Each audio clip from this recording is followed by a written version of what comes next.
పెన్షన్లు ఈ రోజున దాదాపు నేనే స్వయంగా 50-60 పంచాను సంఘం జాగర్లమూడిలో. ప్రతి నెల రాష్ట్ర ప్రభుత్వం చంద్రబాబు నాయుడు గారి నాయకత్వంలో భారతదేశంలో ఎక్కడ జరగని విధంగా మనం 63 లక్షల మందికి ప్రతి నెల 1వ తారీఖున మనం పెన్షన్ పంపిణీ చేస్తున్నాం. 63 లక్షల మందికి 63 లక్షల మంది 2,000 రూపాయల పెన్షన్ కాస్త 4,000 తీసుకొచ్చాం. ఎవరైతే పాపం దివ్యాంగులు ఉంటారో వాళ్ళకి 6,000 నుంచి 10 నుంచి 15,000 వరకు కూడా అందిస్తున్నాం. ఏ ప్రభుత్వం లేదు భారతదేశంలో ఈ విధంగా అందించేది.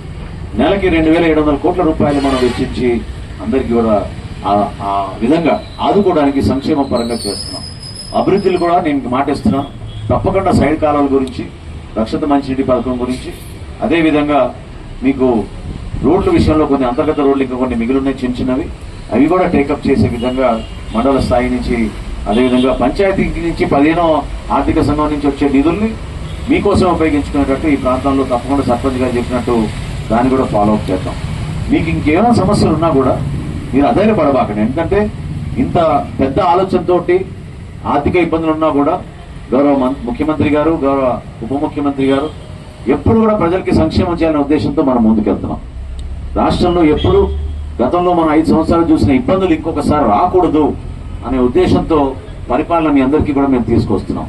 దయచేసి మీరు సద్వినియోగం చేసుకోండి.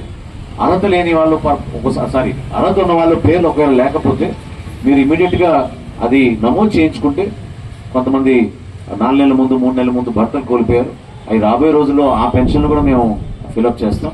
వాటితో పాటు మీకు సదరం సర్టిఫికేట్ అవసరం. ఎవరైతే దివ్యాంగులు పాపం అడుగుతున్నారో వాళ్ళకి సదరం సర్టిఫికేట్ అవసరం. వచ్చే నెల కలెక్టర్ గారితో నేను మాట్లాడి ఒక సదరం క్యాంప్ మన తెనాల్లోనే ఏర్పాటు చేసే విధంగా ఒక చక్కటి కార్యక్రమం చేస్తాం. ఎందుకంటే గుంటూరు వరకు మీరు తిరిగి వెళ్ళాలంటే కొంచెం ఇబ్బంది అవుతుంది మీ అందరికీ కూడా. తప్పకుండా ఆ కార్యక్రమం చేస్తాం. భవిష్యత్తులో మనం సంఘం జాగర్లమూడిని ఇదివరకు ఉన్న మన చరిత్ర, ఇక్కడ పెద్దలందరూ కూడా ఎంతో త్యాగాలు చేసిన మహానుభావులు ఉన్నారు, వాళ్ళందరినీ కూడా మనం స్మరించుకోవాలి. ఈ గ్రామంలో అభివృద్ధి అనేది పాఠశాలతో మొదలైంది. పంచాయతీ బిల్డింగ్ చక్కగా బిల్డింగ్ చేసుకున్నారు. రోడ్ నిర్మాణం చేసాం మనం, మీరే చూసారు ఏ విధంగా ఉందో. గతంలో ఎన్ని గుంతలు ఉండేవి, ఒక్కొక్క రోడ్కి మనకే ఇబ్బంది కలిగేది. గుంటూరుకి వెళ్ళడానికి మీకు ఇప్పుడు 20 నిమిషాల్లో వెళ్ళిపోవచ్చు మీరు గుంటూరు, అవునా కదా? అదేవిధంగా ప్రభుత్వం చేస్తున్న కార్యక్రమాలు కూడా మీరు తెలుసుకోవాలి.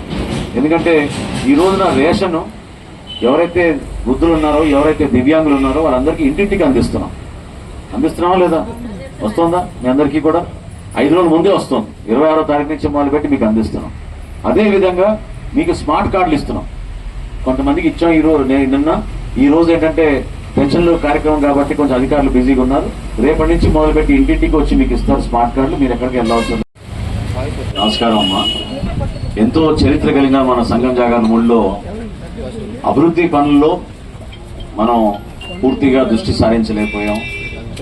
అనేక కారణాలు ఉన్నాయి దీని వెనుక కూడా, మీరు కూడా అర్థం చేసుకోవాలి. గతంలో వేమూరు నియోజకవర్గంలో ఉండేది ఒక్క గ్రామం, తెనాలి మండలంలో ఉన్నా కూడా నియోజకవర్గ పరిధిలో వేమూరులో ఉండేది.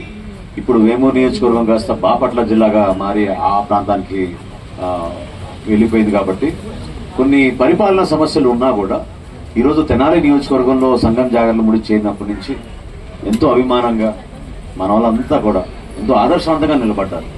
ఇప్పుడు నేను ఎప్పుడు కూడా గర్వపడేది ఏంటంటే, ప్రజా జీవితంలో అందరికీ అవకాశం దొరకదు, కొంతమందికే భగవంతుడు అవకాశం ఇస్తాడు.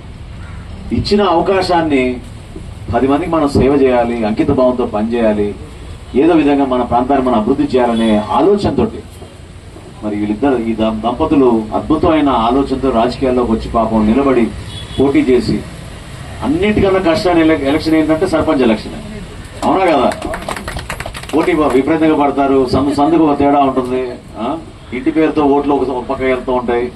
ఇవన్నీ అధిగమించి పాపం నమ్మి మీ అందరూ కూడా గెలిపిస్తే బాగుంటుంది అనుకున్నారు. దానికి అనుగుణంగా ఎక్కడ పొరపాటు చేయకుండా పాపం వాళ్ళిద్దరూ ఆర్నిషలు కృషి చేసుకుంటూ ముందుకెళ్తున్నారు.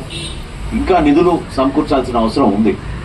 ఎందుకంటే గతంలో కూడా పాపం ఆమె వైఎస్ఆర్సీపీ అప్పుడు కూడా పోరాడారు. ఆమె కొన్ని రోడ్లు ఇమ్మని, కొన్ని కాలువలు ఇమ్మని, కానీ ఎవరు పట్టించుకోలేదు. మాట ఇస్తున్నా నేను. ఇప్పుడు పవన్ కళ్యాణ్ గారు ఉప ముఖ్యమంత్రిగా, పంచాయతీరాజ్ శాఖ మంత్రిగా ఉన్నారు కాబట్టి ఇందాకే నేను చెప్పాను, ఒక ప్రణాళికబద్ధంగా మనం సంఘం జాగర్లమూడిలో మార్పు తీసుకొద్దాం. ప్రతి నెల మనం స్వచ్ఛాంధ్ర అనే కార్యక్రమం చేస్తున్నాం. ఈసారి సంఘం జాగర్లమూడిలో చేద్దాం. ఈ నెలలో సెప్టెంబర్ మాసంలో అధికారులందరూ కూడా ఇక్కడ ఉంటారు. మీతో కలిసి మీ గ్రామంలో ఉన్న ఎక్కువగా మాకు అర్థమైంది ఏంటంటే, ఈరోజు సైడ్ కాలువల గురించి. సైడ్ కాలువలో ఆధునీకరణ ఏ విధంగా చేద్దాం, ఏ విధంగా రక్షిత మంచినీటి పథకం మీకు అందిద్దాం అనే దానిపైన దృష్టి సారిద్దాం. దాంతోపాటు ఈ ప్రధానమైన ఈ రహదారి 4 లేన్ల రహదారిగా మారింది. సో ప్రభుత్వం నుంచి దాదాపు మనకి 700 కోట్ల పైనే ఈ కార్యక్రమానికి నాంది పలుకుతాం తొందరలోనే. సో గుంటూరు నుంచి తెనాలి నుంచి మంగళగిరి వరకు ఈ రోడ్డు 4 లేన్ల రహదారిగా మార్చాం. కాబట్టి ఆ రోడ్డు కూడా పూర్తయిన తర్వాత మనం మెయిన్ రోడ్డు మీద ఉన్న కాలువలు కూడా సరి చేసుకునే విధంగా ముందుకెళ్దాం. అయితే మనకి ప్రాథమిక ఆరోగ్య కేంద్రం కానివ్వండి, ఇక్కడ మహిళలకి మనం చేయాల్సిన పొదుపు సంఘాల ద్వారా చేయాల్సిన అనేక కార్యక్రమాలు కానివ్వండి, మీరు ఎక్కడ కూడా దాంట్లో వెనకడ వేయబాకండి. ఎందుకంటే మనకి చక్కగా నిమ్మ రైతులు ఉన్నారు, ఎప్పటి నుంచో వాళ్ళు వ్యవసాయం చేసుకుంటూ ఈ ప్రాంతానికే పేరు తీసుకొచ్చారు. ఇతర జిల్లాల నుంచి కూడా మనకి తెనాలి మార్కెట్ యార్డ్ ఎందుకు వస్తారంటే ఇక్కడ దొరికే నిమ్మకాయ చాలా బాగుంటుందని ప్రతి ఒక్కరు కూడా చెప్తూ ఉంటారు. కాబట్టి ఈ రైతాంగాన్ని కాపాడుకుంటూ మహిళలుగా మీరు చేయాల్సింది ఏంటంటే పాడి పంటను కూడా మీరు ప్రోత్సహించండి, మీరు కూడా ఉపయోగించుకోండి. పొదుపు సంఘాల్లో మనం ఇతరులకు రుణాలు ఇచ్చేవాళ్ళం.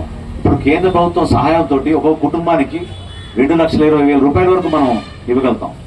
గేదె కొనుక్కోవడానికి, ఆవు కొనుక్కోవడానికి. ఇటువంటివి మీరు కొంచెం దయచేసి సమాచారం తెప్పించుకొని ఎవరికైతే ఆసక్తి ఉందో తప్పకుండా మీరు నమోదు చేయించుకుంటే